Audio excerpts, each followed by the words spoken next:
Political Science for class 11. Today we are going to start the chapter Legislature. Legislature, is the law making body that frames the laws for the people. And all the democratic countries, they have three organs of the government. It was already told, but there is no harm in repeating. All the democratic governments have three organs with the help of which the government is run. And they are, the first organ is the legislature, second is executive, and the third is judiciary. We have done the second organ, executive, but it is the second organ that implements the laws framed by the legislature. So here the first organ is the law making body, that is the legislature, that makes the laws, and they are implemented by the executive, and they can be seen, checked by and interpreted and explained by the judiciary. Here, legislature has the members that are elected directly or indirectly in some cases.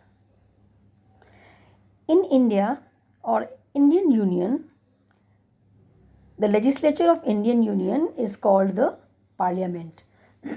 So when we say Parliament, we are talking about the legislature. And our legislature, it consists of the president and two houses. Those two houses are Lok Sabha and Rajya Sabha. Lok Sabha is also known as lower house and Rajya Sabha is also known as upper house. The members in Lok Sabha are elected directly by the people.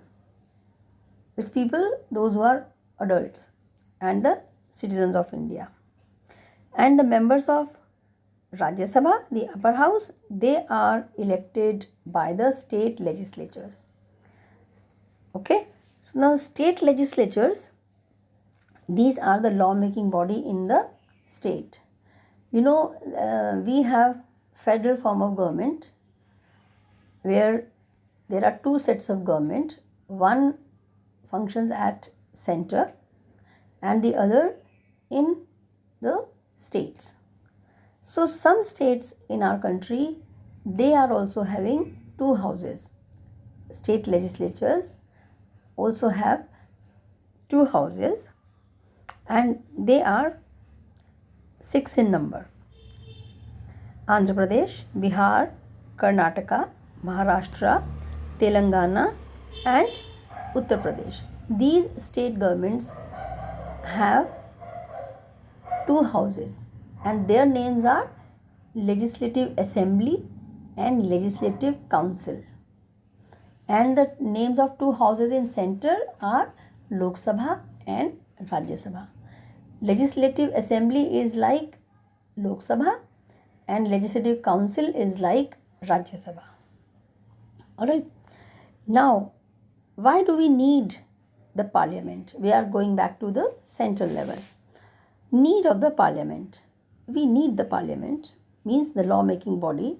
If there are no rules and laws, how will the government run? How will the country run? So, parliament is important for a democratic country for these reasons. First is what? It has the supreme power to make, amend and abolish laws. Remember who are the people here? The members elected by the people, especially in Lok Sabha. And elected by the state legislative assemblies are the members of Rajya Sabha. So in any way they are elected and they are functioning on behalf of the people only. They are the representatives of the people. So they have the supreme power to make, amend and abolish laws. In case they are not good for the people. Then it has control over executives. Control means they can question the executives like the Prime Minister and his Council of Ministers. So they are answerable to the Parliament. And the government can function and run only till the time it enjoys majority and the confidence in the Parliament, especially in Lok Sabha. Then another need of the Parliament is related to the public money that can be spent only with the approval and sanctioning of the Parliament. Then it provides a forum, it acts as a place to discuss, debate on the issues that are of public as well as national importance.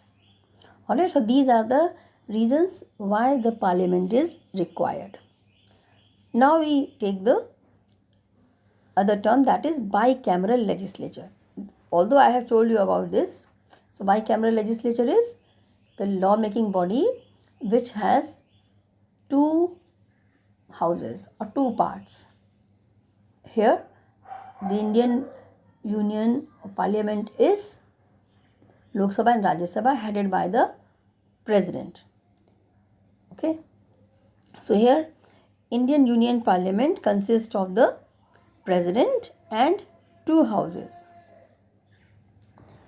And I will tell you about these in the next part of the chapter, why these three are consisting the Parliament. Because we know rules are passed, formed by the Lok Sabha and Rajya Sabha and signed by the President. Then only they become the act or law.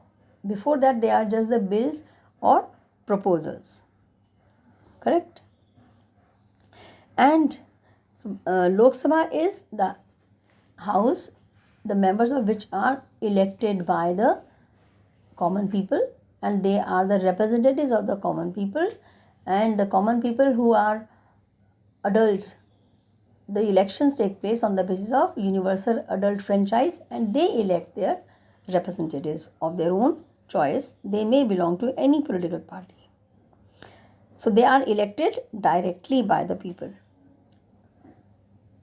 Then the Rajya Sabha, which is also known as Council of States. So here there is another name for Rajya Sabha, Council of States.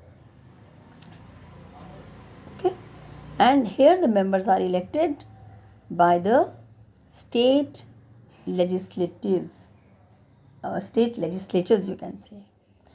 Now the question arises, why do we need bicameral legislature? We need bicameral legislature, especially in India, because of the following reasons. And they are very simple and genuine. Because of the size of the country. You know, India is big country, size-wise and population-wise also. So because of this reason, this system gives proper and due representation to all the sections of society. We are known for unity in diversity. So to give representation to all sorts of people, irrespective of their caste, culture, religion, language, gender, status, they are eligible to elect and to be elected if they fulfill the requirement prescribed by the Constitution and the Parliament. Then it gives adequate representation to all parts, regions, geographical areas of the country. Another reason is it helps to reconsider all the decisions or proposals or bills. Which one? We are talking about the second house, and that second house is here Rajya Sabha, or in state legislature, Legislative Council. So here if Lok Sabha passes the bill, it has to be sent to the other house, Rajya Sabha, for considering, for checking it is correct or not, or some important point is missed out. So if it is so, then it can be given back to reconsider. So no important points or area is missed out. So second house or the other house helps in reconsidering the proposal or the bill. Okay, and maybe one house or in unicameral legislature, maybe some points or some proposal is made what with some points ignored knowingly or unknowingly, so the attention is drawn towards that point. Then it helps in lightening the burden on Lok Sabha. Okay, it shares the burden of the legislature by dividing the work into two parts. Okay, and then it ensures that no law is made in a hurry or in a haste. So these are the reasons why do we have and need a bicameral legislature. Thank you.